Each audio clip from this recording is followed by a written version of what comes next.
Ketika kamu berjalan di hutan atau di daerah perdesaan, kamu akan mendengar suara burung yang terdengar jauh, namun memiliki paduan suara yang terdengar seperti orang tertawa.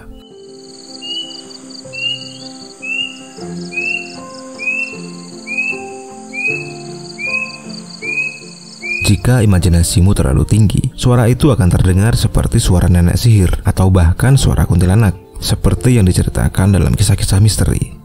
Burung yang lebih sering bertengger di puncak-puncak pohon yang tinggi ini termasuk dalam salah satu hewan dengan mitosnya. Ketika dia melanggengkan suaranya, orang-orang banyak yang percaya itu merupakan sebuah pertanda datangnya kematian.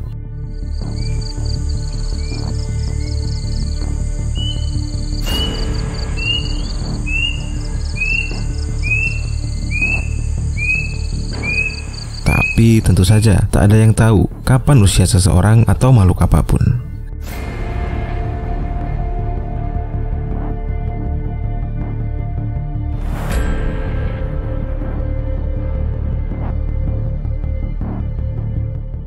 Namanya kedasi. Burung kedasi memiliki beragam nama pada tiap daerah yang berbeda. Burung wik-wik labu juga salah satu namanya. Yang menarik namun tidak patut dicontoh adalah cara burung kedasi membesarkan anaknya. Seperti kebanyakan burung kedasi berkembang biak dengan cara ovipar atau dengan cara bertelur. Dalam sekali musim kawin, kedasi tak banyak bertelur. Ia hanya menghasilkan 1 atau 2 butir telur. Anehnya, burung kedasi tidak mau mengerami telurnya. Ia akan menitipkannya di sarang burung lain. Yang mencengangkan, induk kedasi akan membuang telur pada sarang yang akan dititipnya. Itu memang sangat kejam.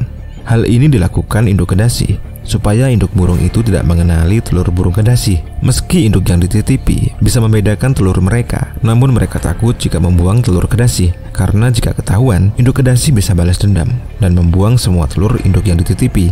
Mau tak mau, induk pengeram harus menerima telur kedasi.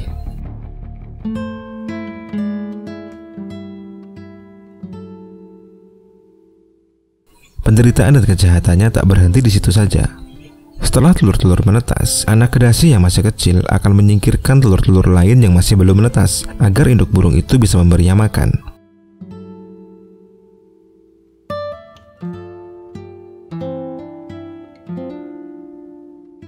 Hanya dia satu-satunya yang bertahan di sarang itu. Mau tak mau, induk pengeram atau induk yang dititipi telur harus memberi anak burung itu makan.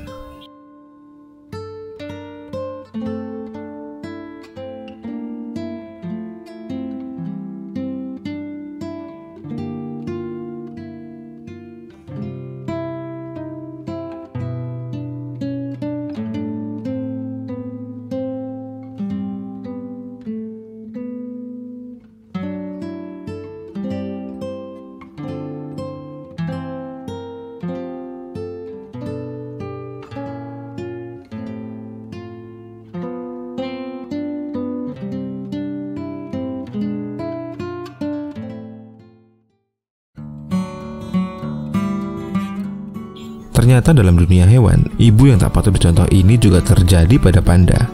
Bagaimana bisa binatang berbulu yang menggemaskan itu termasuk dalam induk terburuk?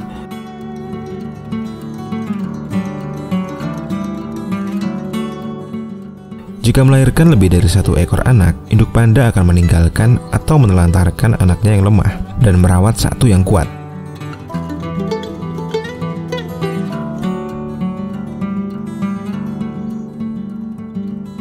Berbeda dengan beruang hitam, biasanya beruang ini melahirkan 2 atau 3 anak sekaligus. Namun ada beberapa kasus, induk beruang hitam hanya melahirkan 1 ekor anak beruang. Kalau kita pikirkan, merawat 1 anak memang akan lebih mudah daripada merawat beberapa anak sekaligus. Namun berbeda dengan pola pikir induk beruang hitam ini.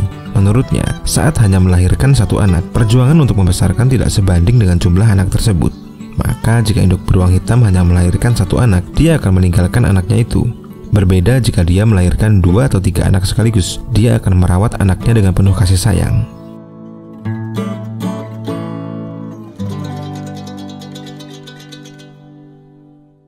Induk terburuk juga disandang oleh Tasmania Devil.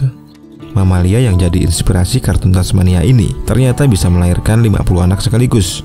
Akan tetapi, masalahnya Tasmania hanya memiliki 4 puting susu yang digunakan untuk menyusui anaknya. Karena itu, induk Tasmania hanya akan merawat dan membesarkan keempat anaknya yang bisa mencapai susu itu paling cepat.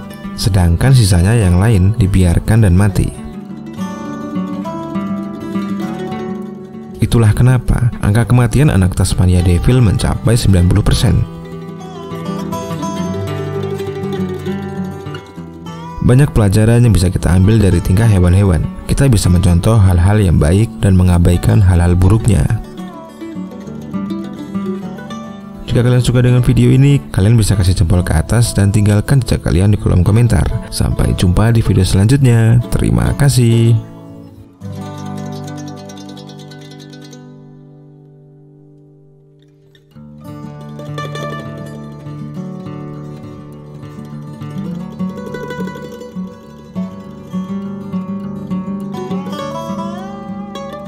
You